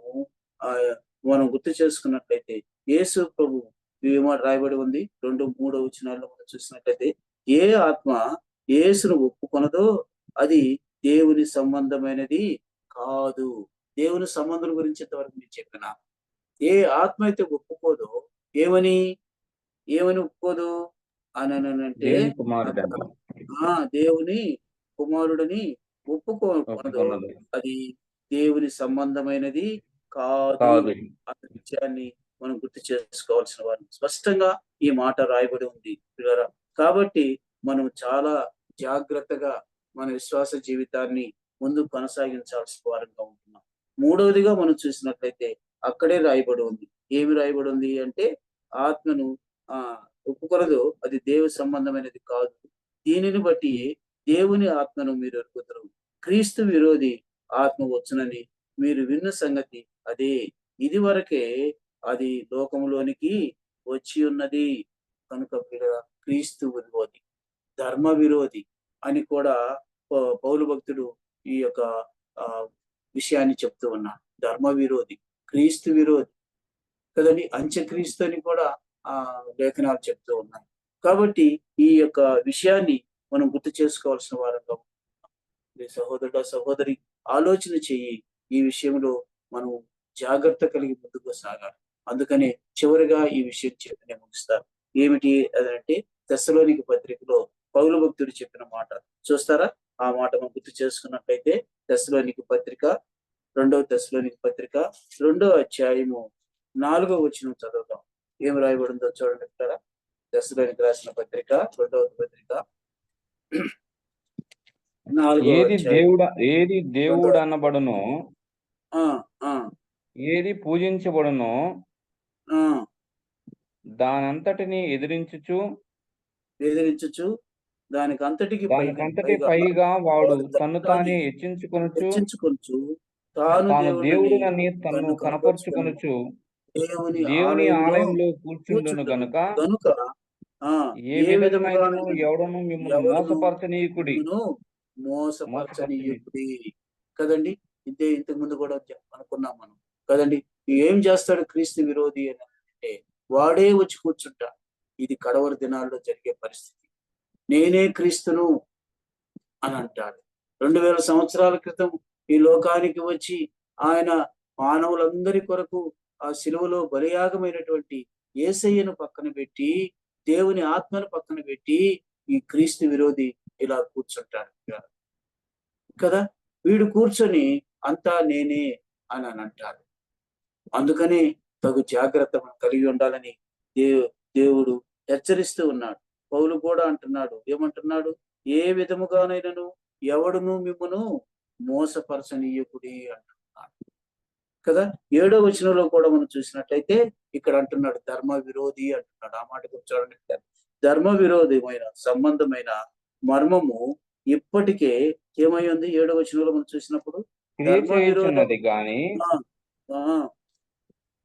ఇది వరకు అడ్డగించుచున్నవాడు మధ్య నుండి తీసివేయబడు వరకే అడ్డగించుచున్నవాడు మధ్య నుండి తీసివేయబడు వరకే అడ్డగించును. దేవుని ఆత్మ కదండి అడ్డము లేకుండా చేసుకొని ఈ ధర్మ విరోధి కదండి మనుషులను మోసపరచడం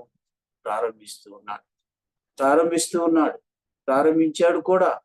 కాబట్టి మనం చాలా జాగ్రత్తగా ఉండాలి. ఈ ధర్మ విరోధి, ఈ క్రీస్తు విరోధి, ఈ అబద్ధ బోధ, దేవునికి వ్యతిరేకమైనటువంటి ఆత్మ, ఇవన్నీ కూడా ఈ యొక్క 3 వచనాల్లోనే యోహాను భక్తుడు తెలియజేసినారు.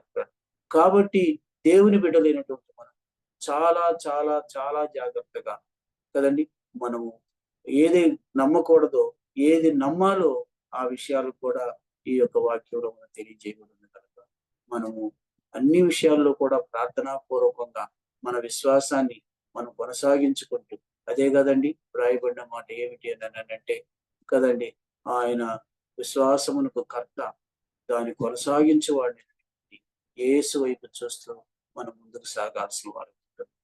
కాబట్టి ఈ విషయాన్ని గుర్తు చేసుకొని ఈ 3 వచనాల్లో ఉన్నటువంటి సత్యాన్ని గ్రహించి మనం ముందుకు సాగాలని ప్రభు పేరట మనవి చేసుకుంటూ ఈ కొద్ది వాక్యాన్ని నేను ముగించుకుంటూ ఉన్నాను. మీకందరికీ కూడా ప్రభు నామములో వందనాలు చెల్లించుకుంటూ ఉన్నాను కదా. పేరు నా జ్ఞాపకం చేసుకోండి. మీరు ఈ విషయాలు మరలా ఒకసారి చదువుకొని ప్రభు సహాయాన్ని బట్టి దేవుని ఆత్మ ఏదో కదండి, దేవుని వ్యతిరేకమైన ఆత్మ ఏదో గ్రహించాలని ప్రభు పేరట చేసుకుంటున్నాను. ఈ యొక్క యాప్ లో యాడ్ అయినటువంటి పిల్లలందరికీ మరొకసారి వందనాలు చేస్తున్నాను. మరి కూడా వినండి. అందరికీ వందనాలు. ప్రభు నామంలో మీకు అందరికీ వందనాలు. ఈ సమయంలో మనం చక్కటి వాక్యాన్ని విన్నాము. కొన్ని ప్రకటనలు ఉన్నాయి, దయతో వినండి, ప్రార్థించండి, పాల్గొనండి. అది రేపు బేస్తవారం మనకు యూత్ మీటింగ్ ఉంటుంది. యూత్ మీటింగ్ లో జరగబోయే కార్యక్రమాన్ని మీకు నోటిఫికేషన్ ద్వారా తెలియజేయడం జరుగుతుంది. అలాగే 14వ తేదీ ఈ నెల 2వ శనివారం అపార్ట్మెంట్స్ లో మనకి సువార్త దండయాత్ర ఉంది. ప్రార్థన చేయండి. అంటే కొత్త ప్రదేశం కాబట్టి మనం ఇంకా ఎక్కువగా ప్రార్థన చేయాల్సిన వారంగా ఉంటున్నాం. అలాగే 28వ తేదీ గాంధీనగర్ లో సువార్త దండయాత్ర జరుగుతుంది. ఈ సంవత్సరానికి మనకు వేయబడినటువంటి సువార్త దండయాత్ర షెడ్యూల్ సెప్టెంబర్ నెల 28 తోటి పూర్తవుతాయి. తర్వాత మరి అక్టోబర్ నెలలో మనకు వార్షిక కూడికలు ఉన్నాయి. ఆల్రెడీ డేట్స్ కూడా ప్రకటించబడి ఉన్నాయి. 21వ తేదీ సాయంత్రం నుంచి మొదలవుతుంది. 22వ తేదీ 2 రోజులు మరి వార్షిక కూడికలు ఇక్కడ గాంధీనగర్ మందిరంలో జరుగుతాయి. స్పీకర్స్ కొరకు ప్రార్థన చేయాలని మనవి చేస్తున్నాము. వాక్య ఉపదేశకుల్ని దేవుడు ఎవరిని పంపిస్తారో అందుకని చెప్పేసి ప్రార్థన చేయండి. దేవుని చిత్తం అయితే డానీ వాళ్ళు కూడా రావచ్చు యూకే నుంచి. కాబట్టి వాళ్ళ యొక్క ప్రయాణం కొరకు వారికి అక్కడ అన్ని పరిస్థితులు సరిగ్గా ఉండి వాళ్ళు కూడా రాగలిగినట్లు ప్రార్థనలో జ్ఞాపకం చేసుకోండి. తర్వాత మనకు ఇంకా సంవత్సరం చివరికి వచ్చేటప్పటికి గృహాలు దర్శించుకోవడం, క్రిస్మస్ కార్యక్రమాలు ఉంటాయి. వాటన్నిటి కొరకు కూడా మీరు ప్రార్థనలో జ్ఞాపకం చేసుకోండి. మరి అనారోగ్యంగా ఉన్న స్త్రీల కొరకు కూడా ప్రార్థన చేస్తూ ఉండండి. కృష్ణారెడ్డి అన్న తిపవరపాడు గ్రామంలో అన్న ఆరోగ్యం కొరకు లేచి నడవగలగాలి. ప్రాక్టీస్ ఇస్తున్నారంటే ఇంట్లో వాళ్ళ పిల్లలు మరి నడవగలిగినట్లు ఆయనకు శక్తి పుంజుకునేటట్టు అన్న కొరకు ప్రార్థన చేయండి. అట్లానే సుప్రజ వాళ్ళ అన్నయ్య వేణురెడ్డి, ఆయన కోసం, ఆయన భార్య ఇద్దరి కోసం, వాళ్ళ ఆరోగ్యాల కోసం ప్రార్థన చేయాలని మనం చేస్తున్నాం. ఇక్కడ గాంధీనగర్ లో శారమ్మ ఇన్ని వాళ్ళ అమ్మ ఐ ట్రీట్మెంట్ కోసం చెన్నైకి వెళ్ళి ఉన్నారు. ఆ కోసం కూడా మీరు ప్రార్థనలో జ్ఞాపకం చేసుకోండి. పిల్లలు చాలా మంది ర్యాషెస్ వచ్చి ఇబ్బంది పడుతున్నారు. పిల్లలే కాదు పెద్దలు కూడా చిన్న చిన్న గుల్లలు వస్తా ఉన్నాయి. ర్యాష్ లాగా బాడీ అంతా కూడా వస్తూ ఉంది. ముందు ఫీవర్ వచ్చి అలాగ జరుగుతా ఉంది. కాబట్టి పిల్లల కోసం కూడా మీరు ప్రార్థన చేయండి. ఈ దినాల్లో ఎక్కువగా జ్వరము, దగ్గు, ఇట్లాంటి ర్యాష్ వీటితోటి పిల్లలు స్కూళ్ళకి పోయి వచ్చిన తర్వాత ఒకరి నుంచి ఒకరికి స్ప్రెడ్ అవుతా ఉంది. మీరు ప్రార్థనలో జ్ఞాపకం చేసుకోవాలని మనవి చేస్తున్నాం. సేవకులందరి కొరకు కూడా ప్రార్థన చేయండి. తర్వాత ఆన్లైన్ ప్రార్థనలో ఎవరైనా పాల్గొనదలిచినట్టయితే ప్రతిరోజు పొద్దున 5:30కి అంటే ఇక్కడ సువార్త ముగించంగానే 5:30 నుంచి ఆన్లైన్ లో ప్రార్థన జరుగుతుంది. యూత్ కానీ ఎవరైనా కూడా పాల్గొనొచ్చు. మీ టైం మీరు తీసుకోవచ్చు. 5 నిమిషాలు 10 నిమిషాలు ప్రార్థన చేసి మీరు లీవ్ అయిపోవచ్చు. దానికి తగ్గట్టుగా బ్రేక్అవుట్ రూమ్స్ ఎక్కువ మంది వస్తే బ్రేక్అవుట్ రూమ్స్ కూడా చేస్తున్నారు 5:30కి ఉదయకాలం. కాబట్టి ఎవరు ఫోన్ చేసి మేము జాయిన్ అవుతామంటే మీకు లింక్ పెట్టడం జరుగుతుంది. తర్వాత 11 గంటలకి 2 లైన్లలో సహోదరులంగా ప్రార్థన చేస్తున్నాం. పద్మ ఒక లైన్ లో, తర్వాత నేను ఇంకో లైన్ లో ఉంటాను. అలాగా కాన్ఫరెన్స్ కాల్లో అది కూడా ప్రార్థనలు జరుగుతున్నాయి. మధ్యాహ్నం 3 గంటలకు సేవకులు సహోదరులు కొంతమంది కలిసి 3 గంటలకి ప్రతి సంఘం కొరకు, సంఘంలో ఉండే ప్రతి కుటుంబం కొరకు, ప్రతి వ్యక్తిని కూడా వ్యక్తిగతంగా గుర్తు చేసుకొని ప్రార్థన చేయడం అనేది జరుగుతుంది. అందువల్ల మీ అక్కర్లు ఉంటే చెప్పండి. తర్వాత ఇంకొక ముఖ్య ప్రకటన ఏంటంటే వార్షిక కూడికలప్పుడు మనకు బాప్తీసాలు ఉంటాయి. బాప్తీసం కొరకు సిద్ధపడుతున్న వారిని ఒకసారి మీరు హెచ్చరించి మరి వాళ్ళ పేర్లు అడిగి తీసుకోండి. తర్వాత ప్రార్థన చేస్తాము, మీరు కూడా చెయ్యండి. ఇలాగా బాప్తీసాల కొరకు కూడా కొంతమంది మరి ఆల్రెడీ పేర్లు ఇచ్చున్నారు. ఇంకా ఇవ్వని సంఘాల్లో ఉన్నటువంటి సేవకుల కొరకు మరి చెప్తున్నాము. అందరూ కూడా దయచేసి పేర్లు ఇవ్వాలని వాళ్ళని అడిగి కనుక్కొని పేర్లను పంపించండి. వారి కొరకు ప్రార్థన చేస్తాం. ఇవి మనకు ఇది ఇప్పటికీ ఉన్నటువంటి ప్రకటనలు. వీటిని గుర్తుపెట్టుకొని ప్రార్థనలో జ్ఞాపకం చేసుకోండి. మరి మన మధ్యలో ఉన్న డానీ ప్రార్థన చేసినాక ముగించుకున్నాం. వీలవుతుందా నాన్న?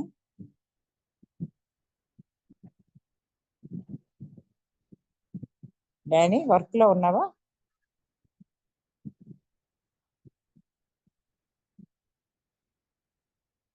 ఒక్క నిమిషం. షూర్.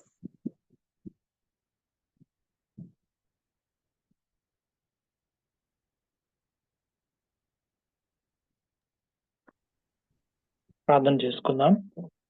పరిశుద్ధుడా, శ్రేష్ఠుడా, సర్వాధికారి, కృపల దేవ, దయా సంపన్నుడా, నీ పాదాలకు వెళ్ళైన వందనాలు సూచించుకుంటున్నాం. నీ మహాకృప వాసనను బట్టి వందనాలు. యేసుక్రీస్తులో మాకు ఇచ్చిన రక్షణ ప్రతి ఆశీర్వాదాన్ని బట్టి వందనాలు చెల్లిస్తున్నాం. ఇదిగో దేవా, ఇది నా బైబుల్ స్టడీగా మేము నేర్చుకున్నటువంటి విషయాలన్నిటిని బట్టి మీకు వందనాలు చెల్లిస్తున్నాం. మరి అంత్య దినాల్లో మరి అబద్ధ బోధకులు, అబద్ధ ప్రవక్తలు మరి వారు ఉంటారని మరి ఆనాడు తిమోతికి రాయబడినటువంటి పత్రికలో వివరించబడింది. అలాగున పేతురు రాసిన పత్రికలో చెప్పబడింది. ఇలాగున మొదటి శతాబ్దం నుండి మరి అబద్ధ బోధకులను గురించి హెచ్చరింపబడింది. కనుక దేవా, మేము ప్రతి ఆత్మను నమ్మక పరిశుద్ధాత్మ ద్వారా మేము జ్ఞానము కలిగి జీవించుటకు సహాయం చేయమని వేడుకుంటున్నాం. మీ వాక్యం ఎరిగిన వారమై స్థిరులము కథలని వారముగా ఉండినట్లు సహాయం చేయమని వేడుకుంటున్నాం. దేవా, మరి ఈ యొక్క ఆన్లైన్ బైబిల్ స్టడీలో పాల్గొన్న ప్రతి ఒక్క బిడ్డను జ్ఞాపకం చేసుకోండి. వినిన వాక్యము వ్యర్థముగా పోకుండా దేవా, బలపడి మీ కొరకు నిలబడినట్లు సహాయం చేయమని వేడుకుంటున్నాం. ఎన్నో మార్పులు, ఎన్నో కొత్త విషయాలు మేము మరి లోకంలో చూస్తున్నాం, వింటున్నాం. అవేవి కూడా దేవా, మా విశ్వాసం నుండి తొలగిపోకుండా ఉండినట్లు మాకు సహాయం చేయమని వేడుకుంటున్నాం. ఇక్కడ జ్ఞాపకం చేసుకోండి. ఇంకను దేవా, అనేక రీతిలుగా వర్షాలైతేమి, ఎండలైతేమి, పొల్యూషన్, ఈ రీతిగా రకరకాలు వాటి వలన కలిగేటువంటి ర్యాషెస్, ఇలాగున అనేక రకాలుగా ఇబ్బందులు పాలవుతున్నటువంటి వారందరి కొరకు ప్రార్థిస్తున్నాను. దేవా, సహాయం చేయండి. మరి 91వ కీర్తనలో మీ వాక్యం సెలవిస్తున్నట్లు దేవా, ఏ తెగులు నీ గుడారంను సమీపించదు అన్న రీతిగా దేవా మమ్మల్ని సంరక్షించమని వేడుకుంటున్నా. మా గృహం నుండి, మా గుడారం నుండి సునాద వస్త్రములు, సునాద గీతములు వినపడినట్లు ఆ రీతిగా దేవా మేము సంతోషంగా ఉన్నట్లు మమ్మల్ని సంరక్షించమని వేడుకుంటున్నాం. ఆనాడు ఏ రీతిగా అయితే ఐగుప్తీయులకు ఉపద్రవం కలిగినను మరి ఇశ్రాయేలును మీరు ప్రొటెక్ట్ చేశారో దేవా, ఆ రీతిగా మీ పిల్లలందరినీ మీరు ప్రొటెక్ట్ చేయమని వేడుకుంటున్నాం. మీకు జ్ఞాపకం చేసుకోండి. తినే ఆహారంలో అన్నిట్లో దేవ కృపను అనుగ్రహించమని వేడుకుంటున్నాం. రాత్రికాల సమయంలో దేవా మరొకసారి దేవా మీ దాసుని జ్ఞాపకం చేసుకోండి, బలపరచండి. ఇంకను మీ ఆత్మీయమైనటువంటి విషయాలను బోధించినట్లు అయా మీ యొక్క జ్ఞానము, వివేచన, శక్తి, బలము మెండుగా దయచేయమని వేడుకుంటున్నాం. మరి సేవకులందరిని బట్టి కూడా మీకు వందనాలు. ఆశీర్వదించండి, పేరు పేరున దీవించండి. ఆ రీతిగా దేవా మరి ప్రార్థన వీరులుగా పనిచేస్తున్నటువంటి సహోదరులను బట్టి ప్రార్థిస్తున్నాం. మీకు జ్ఞాపకం చేసుకోండి. యవనస్తులైనటువంటి వారిని కూడా జ్ఞాపకం చేసుకోమని వేడుకుంటున్నాం దేవా. మరి వివాహం కొరకు ఎదురు చూస్తున్న వారిని కూడా జ్ఞాపకం చేసుకోండి. నూతనంగా వివాహమైన వారు కూడా దేవా మరి మీ సంఘంను విడిచిపెట్టక దేవా మీ పనిలో వాడబడినట్లు సహాయం చేయండి. వారు చిన్ననాటి నుండి నేర్చుకున్నటువంటి విషయాలను విడిచిపెట్టుకున్నట్లు మీరే జ్ఞాపకం చేసుకోమని వేడుకుంటున్నాం. మరి అదేవిధంగా అక్టోబర్ నెలలో జరిగినటువంటి వార్షిక కొడుకుల కొరకు ప్రార్థిస్తున్నాం. సహాయం చేయండి. మీరు ఎవరైతే మరి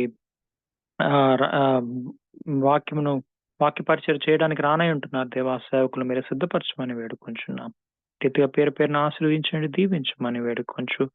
మరొకసారి దేవా మరి అన్ని వయస్కుల వారిని మీరే బలపరచమని, మీ మంచి ఆరోగ్యంతో నింపి, మీ ఆత్మీయ మేలులతో నింపి మీరే మహిమ పొందమని వేడుకొంచు. మరొకసారి మీకు కృతజ్ఞతాస్తులు చెల్లించుకుంటూ మీకే సమస్తమైన మహిమ, ఘనత, ప్రభావాలు అర్పించుకుంటూ నజరేయుడైనటువంటి యేసుక్రీస్తు నామమున అడిగి వేడుకుంటున్నాం పరమ తండ్రి. Amen. Amen. Amen. Thank you నాన్న. Thank you.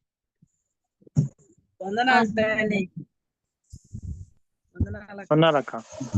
వందనాలు డాడీ. ఉన్నారన్నా. బాగున్నారా? బాగున్నా డాడీ. బాగున్నారా డాడీ? బాగున్నారన్నా. వందనాలయ్యా. నేను ప్రేమరాజు.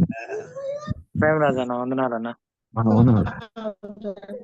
వందనాలు డానీ. వందనాలు ఆంటీ. బాగున్నారా? వందనాలు డానీ. వందనాలు జయరామన్న. ఉన్నారు.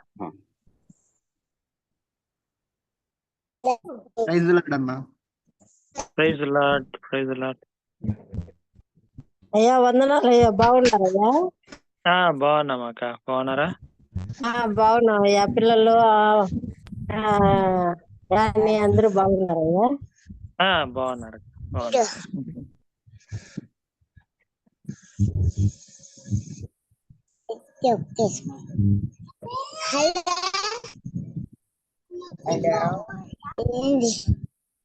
హలో హలో, వందనాలు. ఎవరది? హలో వందనాలు. ఎంకి కూతురు. ఆహా, ఇంకే కూతురు. Okay okay.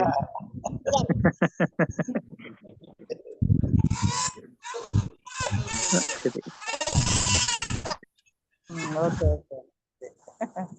అందరికి వందనాలు. చక్కగా ఒకరినొకరు పలకరించుకోవడానికి దేవుడు సాయం చేశాడు. జాగ్రత్తగా ఈ దినాల్లో ఎంతో జాగ్రత్తగా ఉండాలి కాబట్టి ప్రార్థనాపూర్వకంగా ముందు కొనసాగడం.